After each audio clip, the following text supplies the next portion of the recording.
I was kind of troubled as a kid. I was a very deep thinker, but I used to get depression. I think meditation really healed my nervous system because I was a bit of a mess before it. For people in high-stress jobs or in industries, what's one thing that they can do today to reduce their anxiety? In your waking moments, you should learn to breathe diaphragmatically. Basically means breathing through the nose, and as you're breathing in, you want to engage your diaphragm so the lateral lower ribs should move outwards. And that will give you very clear indication that you're actually using a diaphragm, because most people have dysfunctional breathing. They either breathe through the mouth, which we should avoid, or they breathe shallow and they breathe thoracically. Yeah, that's and me. that's expressive of a body when it moves into sympathetic drive, so when it moves into stress or fight or flight, your breath and your nervous system change how they function. That's amazing. So by breathing diaphragmatically, you're actually turning on the opposite, the parasympathetic response of your system, and that helps you stay relaxed and stay balanced. I love that. That's such a good, simple thing that people can do. Just breathe. Yeah, just breathe, man. It's free.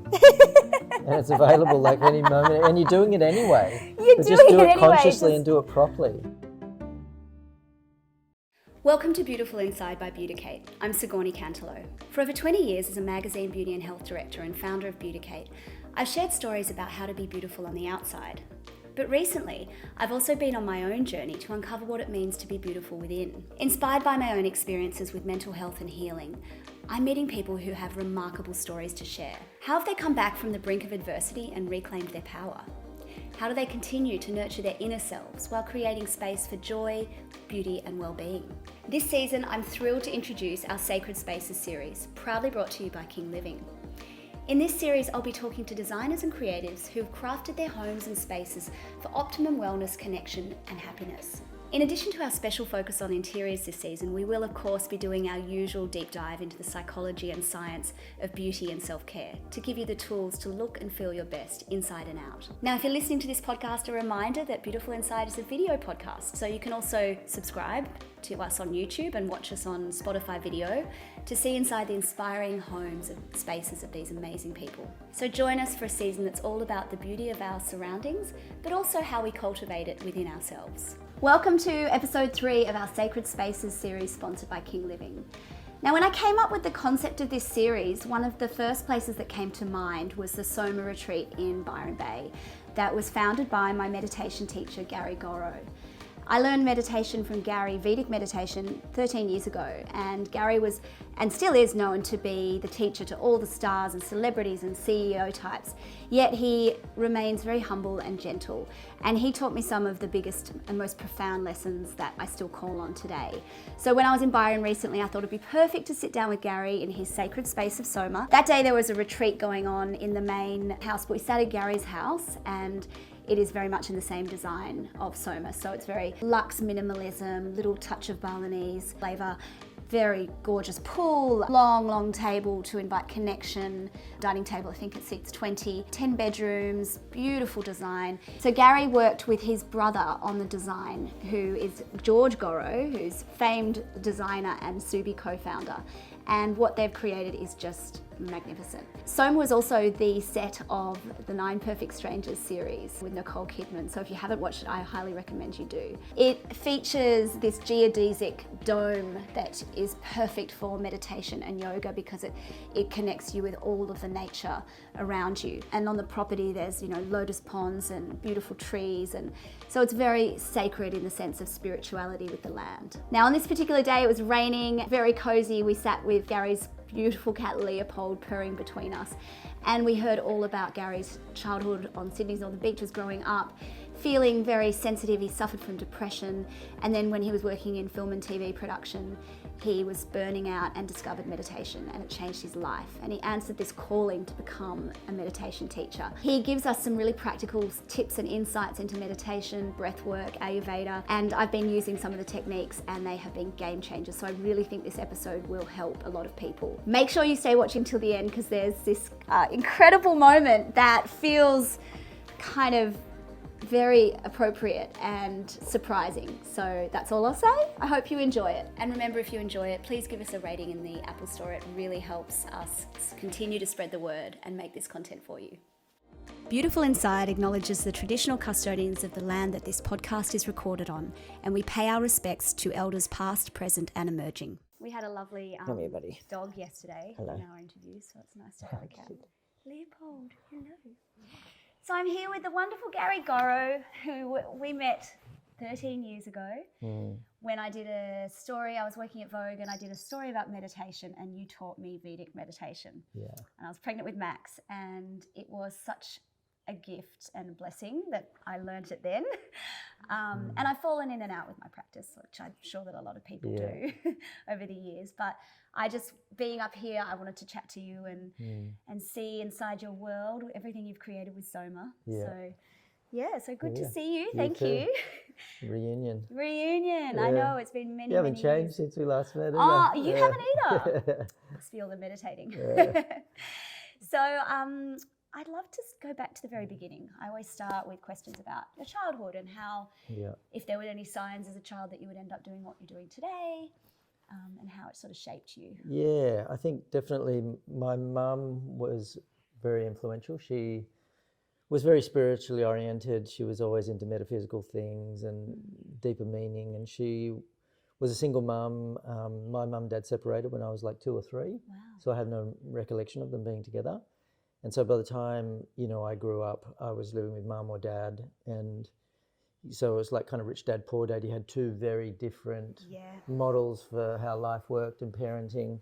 My dad was entrepreneurial, self-starter, didn't believe in following trends or following the crowd. My mum was someone who worked in welfare, was really giving, selfless. And she really lost herself in the marriage, or really didn't know her. She got engaged when she was 16, believe it or not. Wow. Yeah. And Was she from a farm or something? no, she Or a was really from the religious beach. family? Or? No, I don't know. I think her and my dad just met and they were young, and then they just decided, okay, let's get married, which was totally insane. So How old was he? About the same. Oh, wow. Same So age. they're same age. So Yeah, young like parents. maybe 1 year older. Yeah. And then he ended up, they created a life together, 3 kids, and then eventually my mum just realised she wasn't happy in that marriage and had to just go and figure out who she was as a person. Well, my mum realised that us as kids, we weren't particularly happy. She could see that we were just having a few issues. And then within all of that, trying to figure out what was wrong, how could she fix it, she realised she just needed to work on herself. Because obviously as a kids, we were picking up on what our parents were going through. So she just decided that she needed to sort herself out. And then she began doing a lot of therapy, a lot of internal work, So is trying this lots in of different the things. 80s? That would have 70s? been in the early 80s. Yeah, wow. Yeah, and it was I guess there was quite a movement back then. And, and she... How old were you? So you were still 2, or is this a few years later? Yeah, I probably would have been like, 3, 4, 5. Yep. Yeah. And then so we And got then really... how many kids? There was 3 of us, 3 boys. Yep. And we figured out, well, she really Are introduced you the oldest, us. youngest, youngest. Yeah. Youngest, okay. Yep. And she was so good at exposing us to just a different way of thinking, approaching life. She used to read us Jonathan Livingston Seagull, and all those really beautiful mystical stories. So that embedded on a very deep level. And she was so encouraging, so supportive, so loving, as was my dad. But I think between the 2 of them, had a real exposure to the softness and the beauty of like selflessness and spirituality. And then my dad really schooled us in, this is how you survive in the world, this is how you get ahead, this is how you apply yourself, and this is how you create your own path. So I think my life has benefited from both of those models. How beautiful. So it was a happy childhood by and large? It was awesome, really. I grew up on the beach. Which beaches? Northern Beaches. Northern Beaches? Yeah, we're in DY. Oh, cool. That's where I am now. Born and raised on the beach. Never beautiful. lived very far from it, a couple of blocks. My dad was just, he loved the ocean, loved the beach. Did he surf? He used to, but by the time I was sort of a kid, he'd given it away. So I never got to surf with him, unfortunately. But he really encouraged us to go out and be free and explore. And growing up at that particular time, there was a massive group of surfers, and we had probably there must have been almost 100 of us. Oh, wow. Honestly, it was huge. The community was massive, very diverse. We had like professional surfers, heroin addicts, and everyone in between. Wow. So it was an amazing thing to grow up, just getting a front row seat to just all the different humans that make up society, and from that, as a young person, I was able to choose which path I wanted to follow. Yeah. And there weren't too many that I wanted to follow, to be honest, because it was a culture that was really about just drinking, partying, chasing girls, being an idiot, getting a trade, and that was kind of it. And Surfing. yeah, it didn't really resonate with me after a while. I kind of tried the drinking thing, and I was never good at it. And I tried the party thing, and I was never really good at that. I tried chasing girls, I was never good at that. And I just loved the ocean, I loved surf, and I loved spending time with my friends.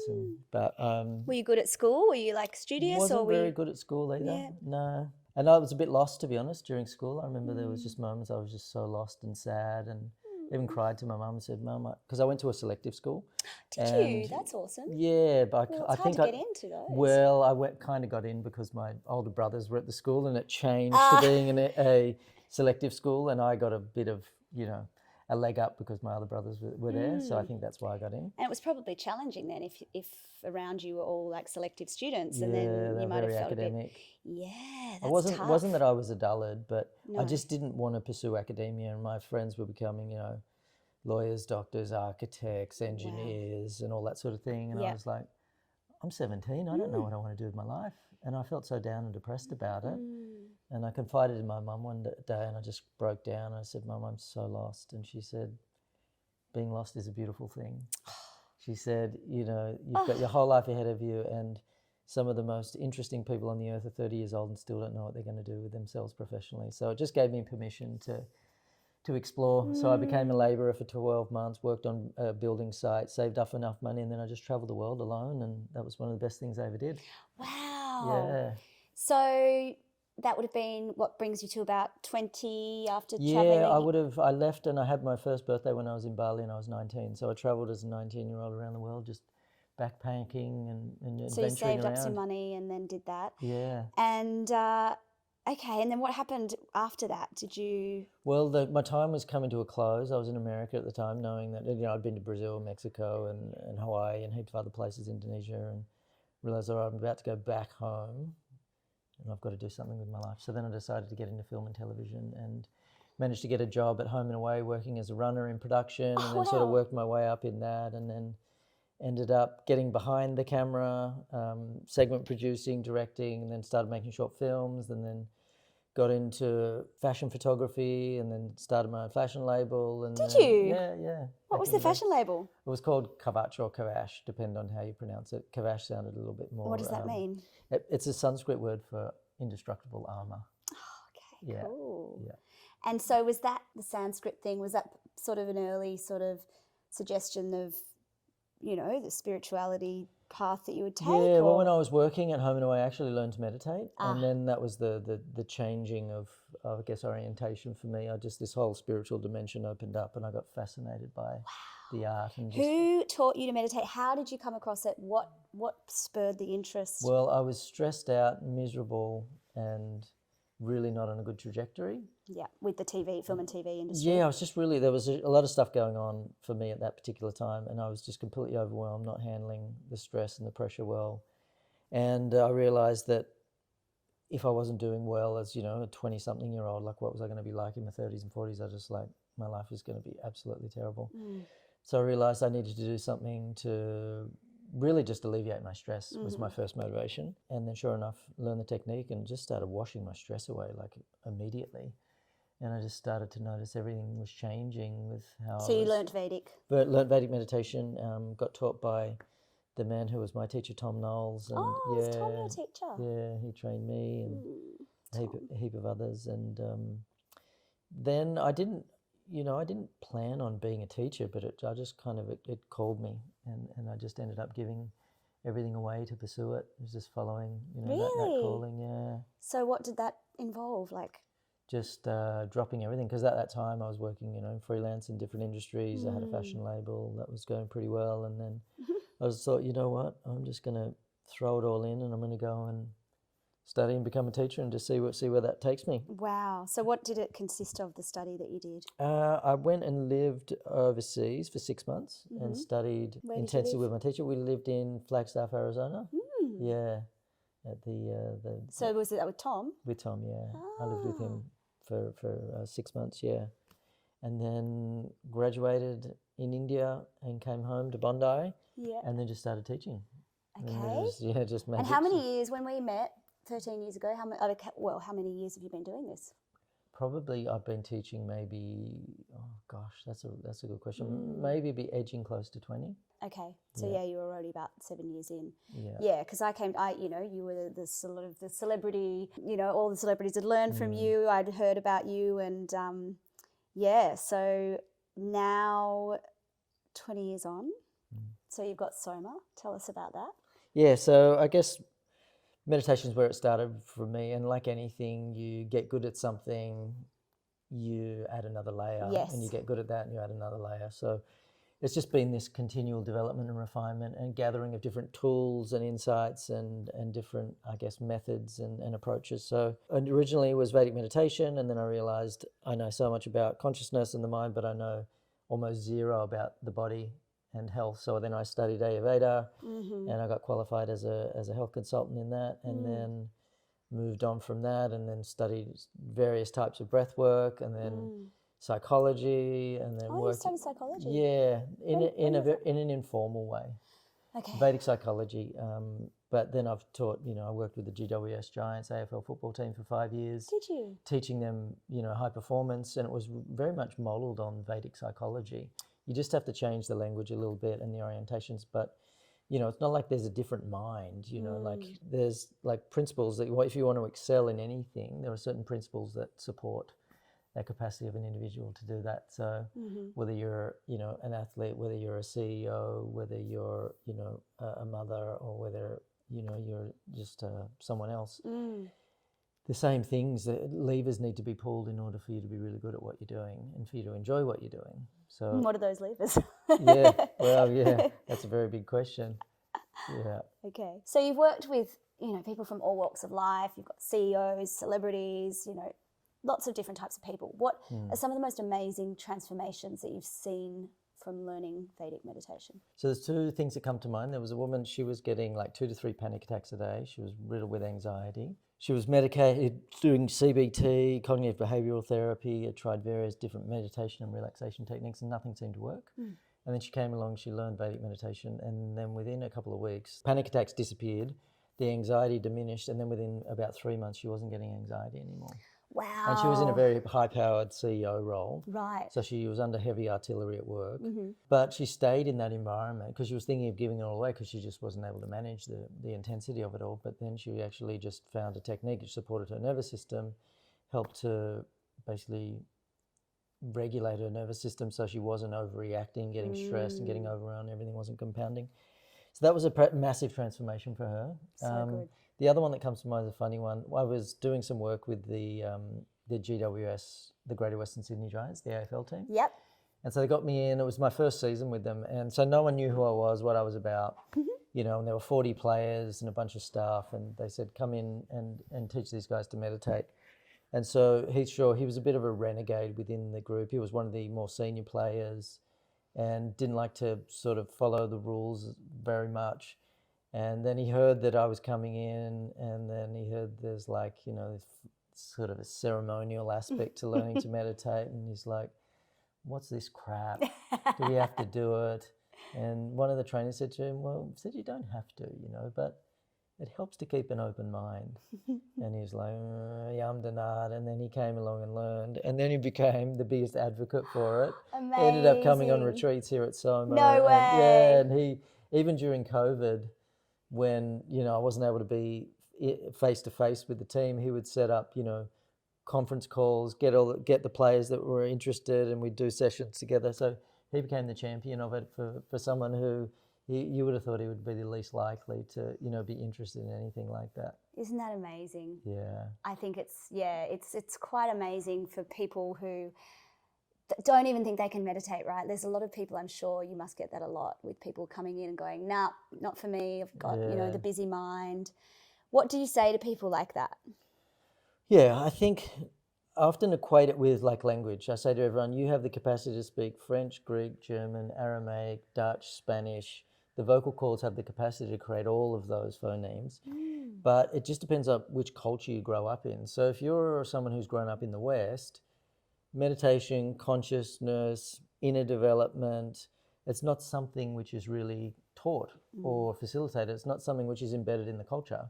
So you could go from womb to tomb and never know anything about meditation or have anything remotely deep or transcendent. But nonetheless, our nervous system is created to experience the meditative state.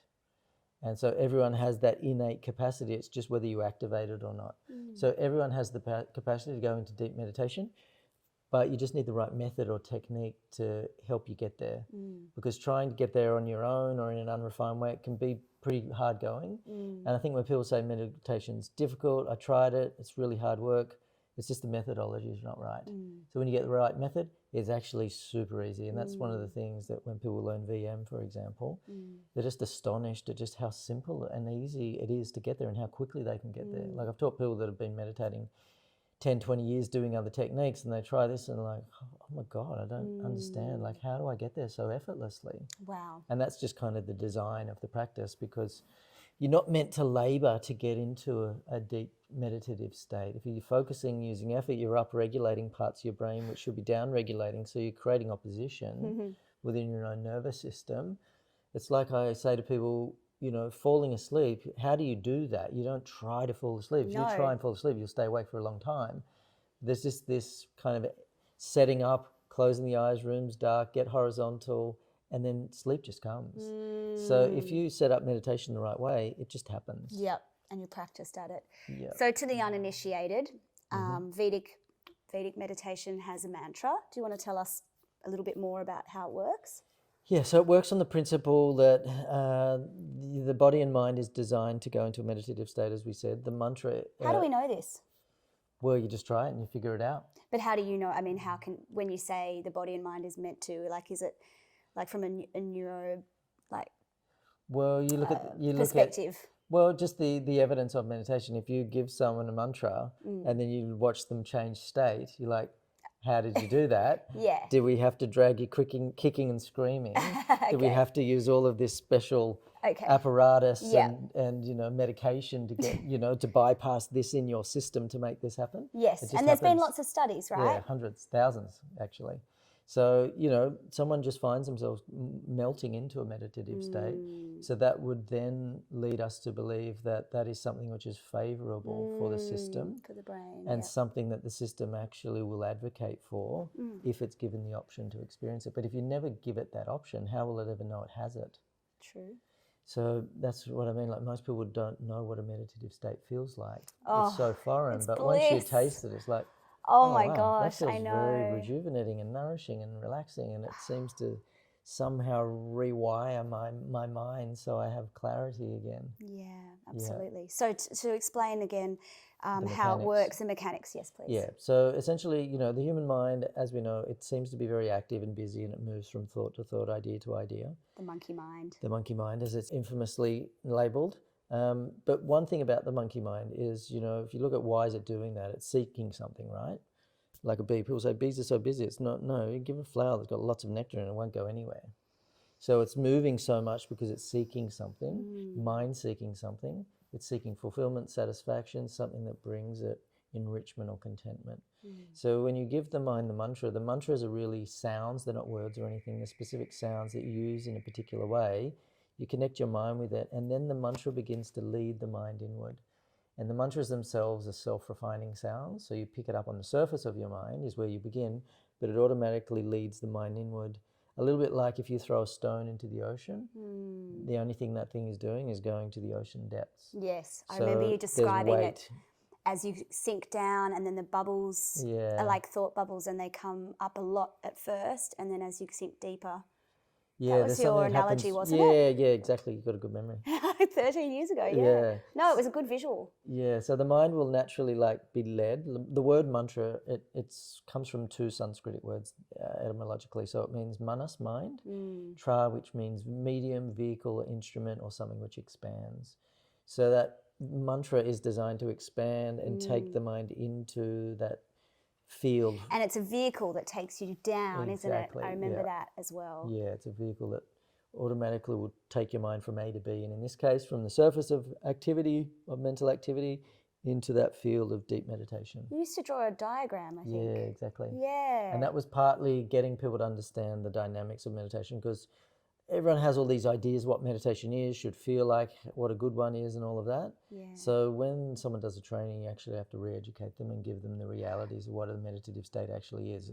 It's quite broad, like it encompasses a lot. Meditation isn't just one thing where it's just complete stillness, because you'll notice when you're meditating, you can still experience various fluctuations within your mind. And then And you are having thoughts, and that's not a bad thing. Like, doesn't that just mean, yeah, you know, sometimes you have an active meditation, sometimes you have a really quiet one. Sometimes, actually, Anna Young is another meditation teacher I've worked with, and she said, it's like the more thoughts you have, it's almost like you're laundering your thoughts. Like, it actually just means that you've got a lot going on, and you need to sort of get through that phase. Yeah. It's not a bad, and you shouldn't label your meditations good or bad, right? Yeah. Some could be felt as being very deep, and some could feel like they're a little bit more active or thought-filled. Yeah. But there's a difference when you're meditating between having thoughts and thinking. So when you're meditating, you're typically finding your mind can be active, involuntarily active. You're having thoughts, but you're not necessarily thinking. Yeah, you're not pursuing them. You're not working them over in your mind. You're not trying to come up with solutions and exploring this or that, but the mind might be moving, and what we understand that as being is the nervous system doing self-repair, and various stresses, impressions, all the psychological and physiological debris of the day starts to come out and get cleared when the body goes into a deep state of rest, which meditation takes it into. So it's really self-healing. And as the body begins to heal and defrag, it creates just a little bit of movement and psychological flux. So as a meditator, you just learn to really be completely separate from your mind stuff and whatever's happening. Yeah, you observe your thoughts. When you start noticing them, you're like, oh, I'm thinking. Back to the mantra. Yeah, exactly. And that's okay. Yeah, the mantra's the thing. And sometimes what happens to me is I'll be like, oh, I'm not having any thoughts. Wait, that's a thought. Yeah, exactly. Mantra. Yeah. And so the mantra is a word that you're given in a ceremony if you study Vedic meditation by your teacher. Mm-hmm. Tell us a little bit about that process, and how do you choose what mantra goes for which person? Yeah.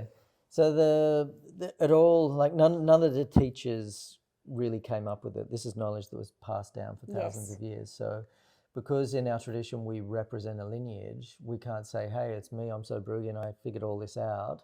We really, give the acknowledgement to the source of the knowledge. So there's something ceremonial at the beginning where we just pay homage to source of all the wisdom and the techniques and all the practices that we learn. And there's a very short ceremony where we just, sing a little tune and give thanks to, all these ancient teachers. You bring some flowers and some fruit, and it's something nice. Like that. And then after that, the teacher then has permission to share the knowledge of the practice with you. So the teacher will select a particular sound that is going to be efficacious for you. That's something that they're trained to do. And is that based on your age, or? It's got a few different factors in it. But it's like stage of life is definitely a determinant. Yeah. And you're supposed to have that same mantra your whole life, or you can, but you can add to it or something? Yeah, the mantra can advance. Depends on the individual. If you've been meditating consistently for 12 months or more, then you may feel like you need a new mantra. But I know people who've been meditating for like 10, 15 years on the same mantra. So it just depends on the person. You'll just kind of get a sense internally, like, I think I need to upgrade my practice. Or I think I need to create a shift of some kind.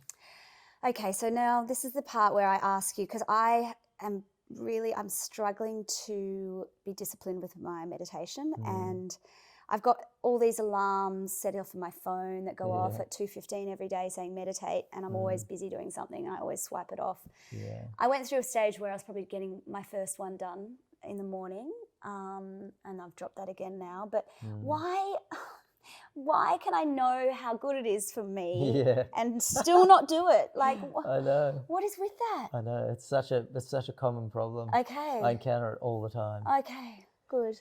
Yeah, it is so powerful, transformative. It is so like health enhancing and mind enhancing and everything enhancing. Yet I think we just prioritize other things.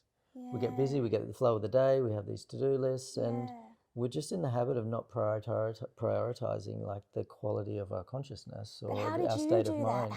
How do people? Well, I don't know. I just got bitten by the bug, and I just was meditating and realized, God, this feels amazing. And why wouldn't I want to feel like this more of the time? Correct. And something got embedded into me when I first learned. My teacher Tom said, Gary, it's not negotiable. Just do it twice a day. Wake up early, Simple. change your plans, do this, adjust your schedule. And I was like, And then that just burned deep in me, and I was just doing it all the time. Okay, can you just tell me that, and I'll just be The other thing is, you have to be strategic. Like morning's predictable time of the day, so you can kind of know I'm going to get up and then I'm going to go somewhere. Yeah. Afternoons, it's curveballs and other things that happen. So you just have to find a little window. So the concept of Vedic meditation is 2 20-minute sessions a day. That's called the householder's technique. Or something. 20 minutes twice a day is the way that you get the maximum amount of benefit from the practice. And it's said to be like a householder technique, meaning there are monastic people who meditate for hours and they don't really have families and careers and jobs and all of that. Yeah, so this is the dialed back version, but... And it's it's an integrated version. So it's more for people like us who are, we're worldly, but we also need to do things to nourish our inner world. Because if as you know, if you're just expending all this energy externally all the time, like you wear yourself thin, and you end up running on empty, and then you get worse than that, and then and you end up going into a treatment center like I did, and if I'd just bloody been disciplined with my practice, I probably wouldn't have ended up in that state. It definitely helps. I think there's a lot of things people need to do. Like meditation would be one. I'm not one person that says it's just one and done. Yeah, I think we need to look holistically. I'm a huge fan of adjusting lifestyle, adjusting perception and mindset. Obviously practices like meditation, yoga, breath work are incredibly profound and powerful. And then also like mindfulness, just living with awareness day to day, moment to moment, and practice just consciously listening, interacting, breathing, being attuned to your body and learning to regulate your nervous system just through diaphragmatic breathing. These are all very important things. And also having good morning routine, doing things that you love, constantly like working on the things that bring you discomfort, pain, fear, anxiety. Like these are great teachers. As in if you pursue them actively, like ice baths, for example, or like all those things. Just anything uncomfortable. Well, like if you look at the thing that, I think it was Rumi that you said, like the wound is where the light enters you. So the cracks, thing that troubles you is actually the thing that's going to promote the most growth. Leonard Cohen as well. The cracks are where the light gets in. Similar. Yeah. So because often if something is troubling us, we go in the opposite direction. We avoid it, we suppress it, we ignore it, we distract ourselves. It's not a very good strategy ultimately. So what are some examples in your life where you've done that? For example, I had a terrible fear of public speaking. Horrific. Did you? Oh, so bad. Before you became a teacher? So bad, yeah. I was the worst at school. No way. And I just couldn't do it. And I was like, man, this is terrible. And I thought, I've got to challenge this. So I went and did an acting course at, it wasn't NIDA, but it was another studio, the second big one. And I was like, I have no right to be here. I'm the worst actor in the world. And there were some brilliant actors in there. And then we had to do like monologue at the end in front of everyone. And mine was horrific, but it got me over my fear. And then after that, I had no problems talking in front of people anymore. So I'd really challenged my fear. Okay. And, I ended up, everything that I do is like just turns. Thunder. Yeah. Listen to that. Everything I do turns to dust, right? You run a retreat, you teach someone to meditate or whatever, and you have nothing to show for it. Yeah, right. And I thought, wow, everything's so ephemeral. So I decided I would build Soma, So I I wanted something concrete. Project managed it and built the space and really got something in the real world now that I can point at and go, oh, I had a hand in that. You did. Yeah. So I think that was me massively stepping out of my comfort zone and doing something which was definitely intimidating, but then and you look grow at the with success of it. You grow and you realize, oh my God, I just kind of never knew I could do that and surprise ourselves. So I'm a huge advocate for like stepping into places and things where you're uncomfortable. So tell me about Soma, and so it was something that you wanted, something concrete that you could hang your hat on. And I wanted a retreat. Like I was running a lot of retreats, and everywhere I'd go, the spaces were okay. They didn't quite hit the mark. So I thought, I just have to create my own. Yeah. And so that's what we did. So talk me through the design process and, how you designed a sacred space. Because Actually, this is part of my this is going to be part of my Sacred Space series, which is our series 3. So we're talking to creatives and leaders in the space about spaces. So how did you? So I was living in Sydney. I'd always had the desire to have a retreat one day, and I was traveling the world and just picking up various things because I knew one day I'll have a retreat. And I had no vision as to what that would be like, but for years I was just accumulating things, knowledge, techniques, things that would then live in the retreat. Cool. And then when I was in Sydney, just felt called to just leave everything I'd established and come to Byron. It didn't make much sense. It was kind of threw a spanner in the works, but I'm like, feeling call, got to follow the call. And then when I arrived up here... And the family was okay with that? Yeah, we were all up for it. Yeah, it was great. It worked out well. How old were the kids when you did that? Kids were like, 6 and 3 or something like that. Is it that long ago? Yeah, it was a while ago. Wow. Yeah. And they were up for it, and they were young enough, and what a beautiful place to come to, Byron Bay. It wasn't like we were moving to, I'm not going to use any names in case I offend people. No, but that's right. Yeah, it's a great place. But we started up here, and when I landed, I'm like, I'm just going to start looking for a retreat. And it took me 2 years, and I found this land. So really the hero of Soma is the property, is the land itself. Yeah. Very, very powerful land. A lot of forest here, a lot of really good energy. And so what I tried to do is create things that would just complement what was already here and accentuate the energy of the place. So yeah, there's just this real flow, and having been on retreats and ran lots of retreats, I kind of got a sense of a journey that you want to take people on. So the land's got lots of different calling cards throughout it, which then encourages people to explore. Okay. And not just sit by a pool or just, stay in a yoga dome. So what or do whatever. those calling cards look like? Well, there's a beautiful dam full of lotus flowers. There's, 250-year-old fig tree. There's beautiful hanging beds in that tree. There's hammocks. There's the yoga dome. There's incredible forest with walkways through it. There's that main house with a beautiful pool and the facilities there. How long did it take you to build? Took a year to build it. Yep. It was really good, and actually. Did you put your own money in it, or did you get investment? I got an investor, business partner friend, but put my own money. So we're 50 partners. Wow. Yeah, just the two of us. And huge. Managed to pull it off somehow. Oh, look, it's spectacular. Yeah. I mean, I really want to go there at some stage.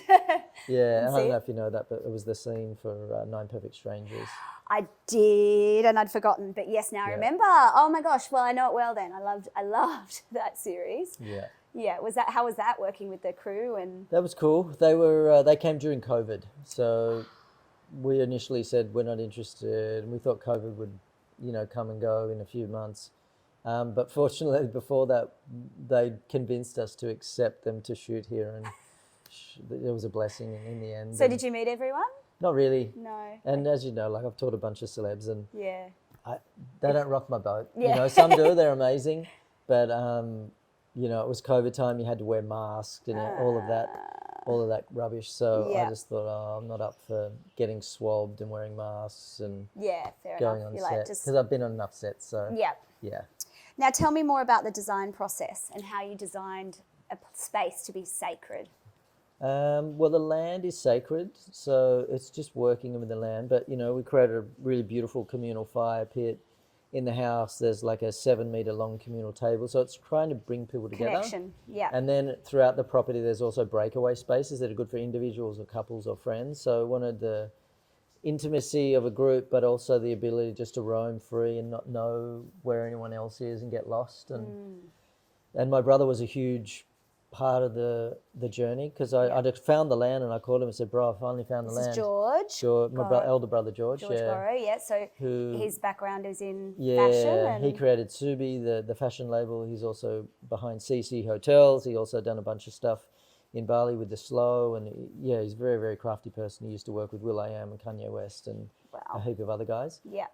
So when I said, hey bro, I found the land, he goes, do you want me to design the building for you? Yes. The main house. I was like, sure. And I was going to be modest as, what I was going to come up with. And then he showed me the plans. I'm like, wow, are we going to build that? He goes, yep. I go, okay. So we did it, and then everything in the house, all bespoke, all the furniture, we custom designed everything, and all the way down to the little, the rugs to, the linen, everything. Like it's bespoke. Wow. And even your home is so beautiful. You were telling me, you showed me the before and after pictures. Yeah. I can't believe it. Yeah. And it was, you literally gutted it and... Started again, yeah. Yeah. This place was horrific, like I was mentioned to you before.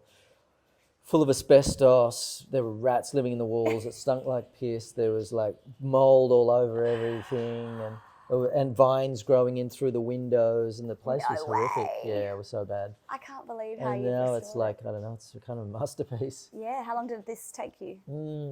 Well, I don't know, probably like 6 months. Yeah.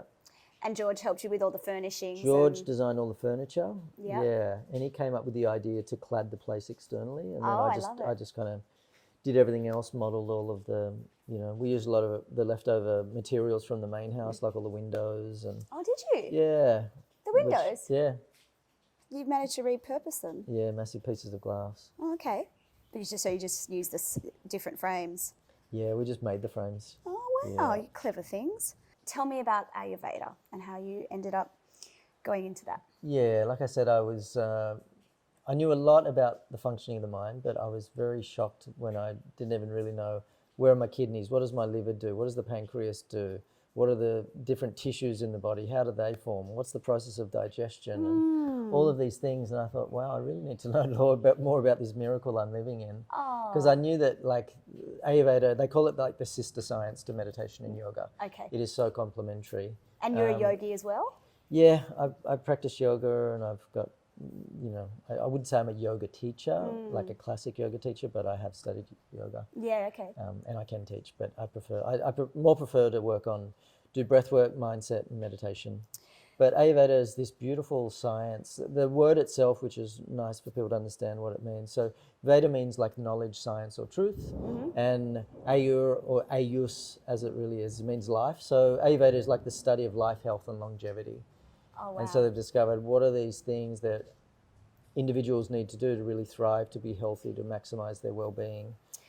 What are some of the practices that you think everyone should do that have their roots in Ayurveda? Well, Ayurveda is unique in that it understands that there are different constitutions. So everyone is, so unique in terms of their personality, but also on a mechanical level as well. Vata, Pitta, and Kapha, different constitutions, and those, biological humors, as they call them, they have different qualities and traits, and it's really important that you work with your strengths and those qualities inherent in you, and learn to balance what is easily imbalanced in you. So without going into too much detail, but it's important to figure out, okay, what is my constitution? What are the things that help me be healthy and feel more balanced? Because Ayurveda is very much all about balance. So say, for example, a Pitta person, the dominant thing is then they'll have more fire in their constitution. Yes, that's right. So in summer, they'll be getting hot and sweating, and they won't be enjoying the heat. In winter, they'll be walking around barely covered. They'll wear a T-shirt, whereas someone else who's Vata will have more of a colder constitution. I think I'm Vata. They'll be wearing like jackets, their Always hands will be cold. Feet are cold. So what do I need to do? So, so Vatas need to learn to stay warm. You would say I'm a Vata, isn't it? Just I don't know, I'd have to read your pulse, but I'd say, Vata would be the thing that we look at. It's at. also got to do with how you move and It's a little bit of all of that. It's the main thing is just to understand, like, when are you feeling most imbalanced and what makes you feel balanced, and how do you correct the imbalances as they present.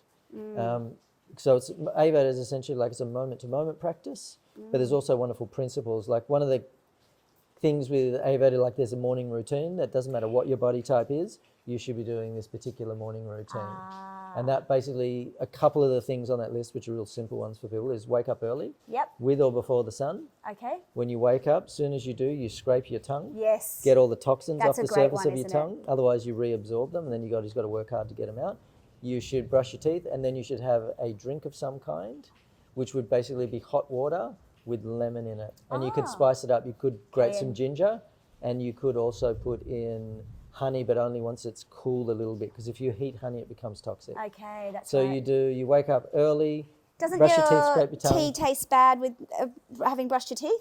Or Well, don't you brush could- it with toothpaste. No, you brush it, but it's more that drink is cleansing. Okay. So like the lemon is very cleansing. The hot water helps to flush and rehydrates the digestive system, and the ginger helps to spice up, the yagni, the digestive capacities of the gut. Yep.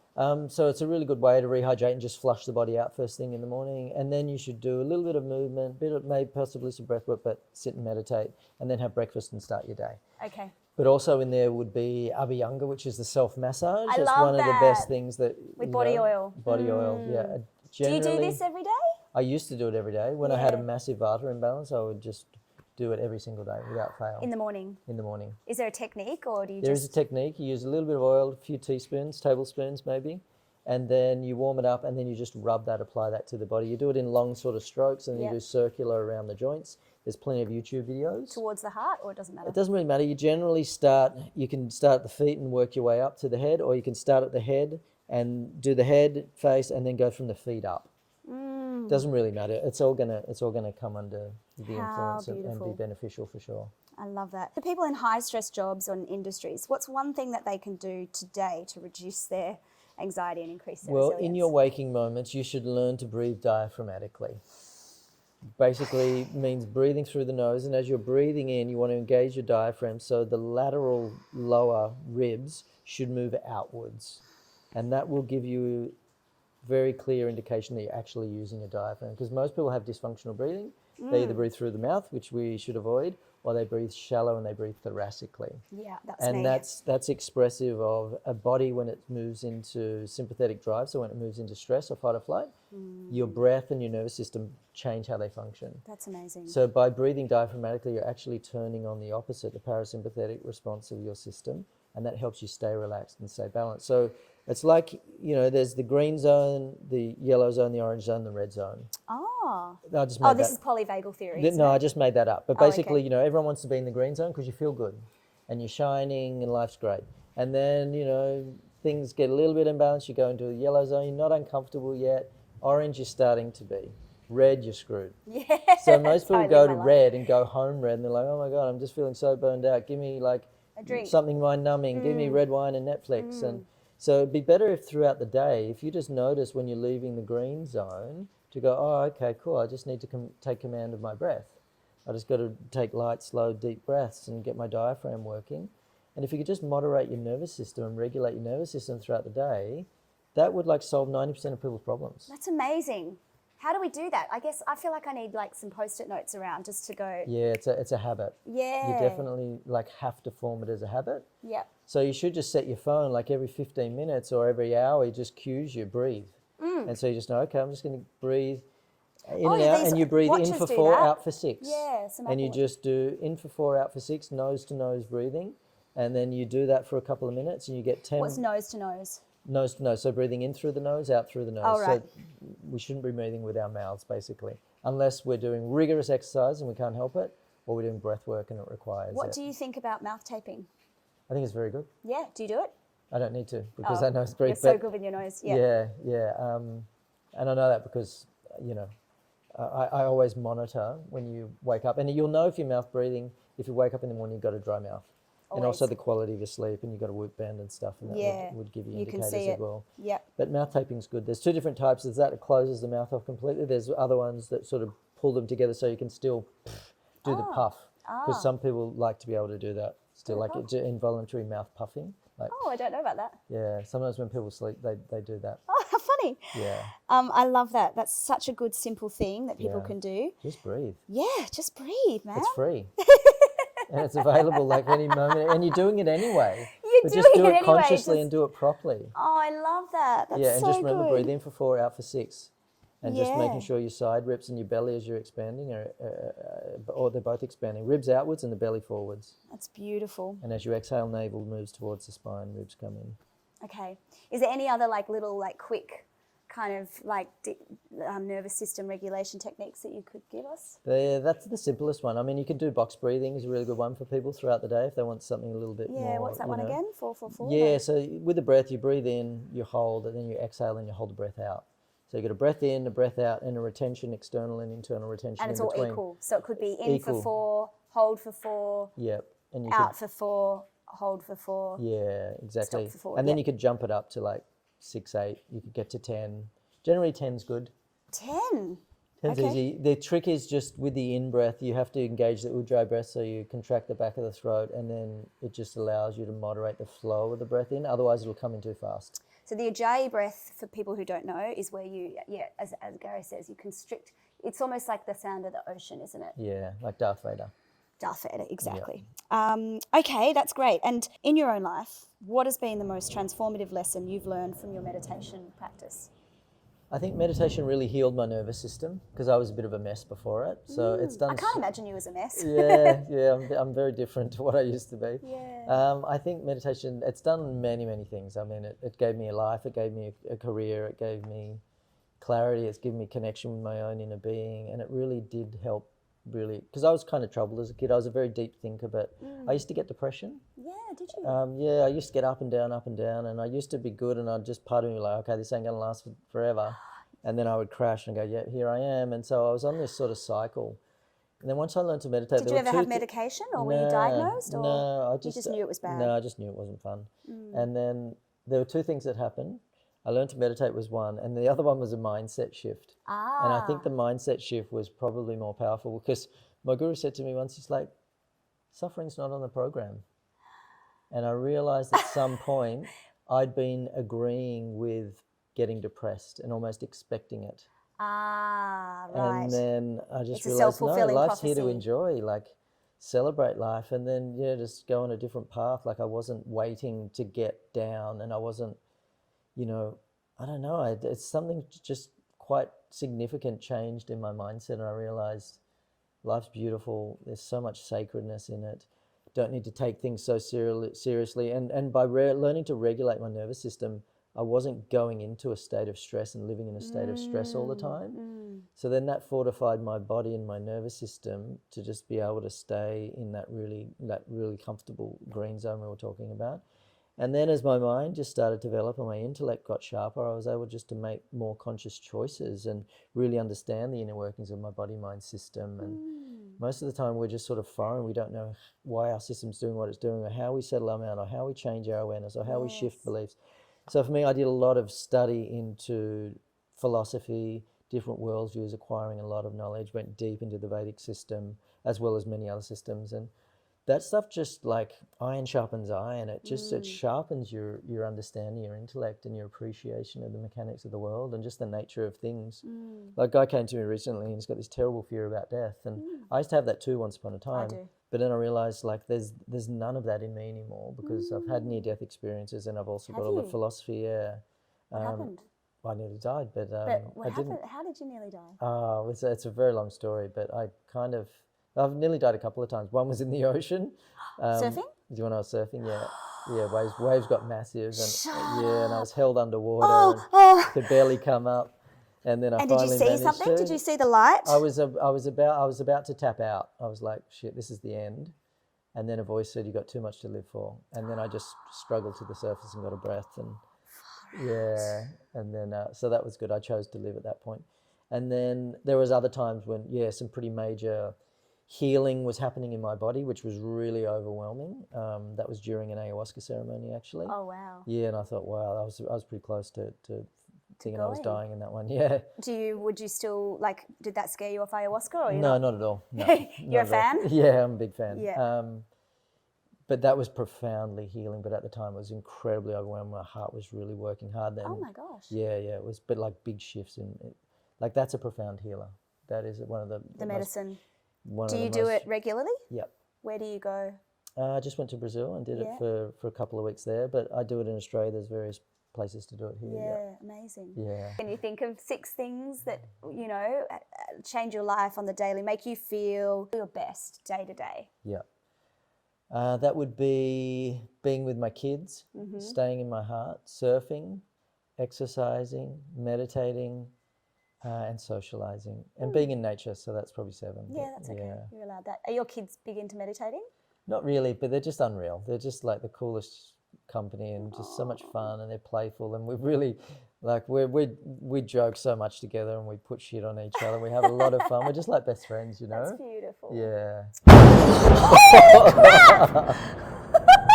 Oh, Wow, that's like the loudest. that is the loudest thunderclap I've ever heard. That was mental. That was deafening. I love that we caught that on my camera. God. And it was like the ending of our interview. That was intense. Because that was the exact moment that I asked the last question. Yeah. Wow. Well, I think that's a sign we did it. We did it, and that was brilliant. Wow. So thank you so much, Gary. Thanks for Thank you coming. for having me. Yeah. thank you for joining me on this episode of Beautiful Inside. If you enjoyed this, the best thing you can do is share it with a friend, leave a review or give us a rating.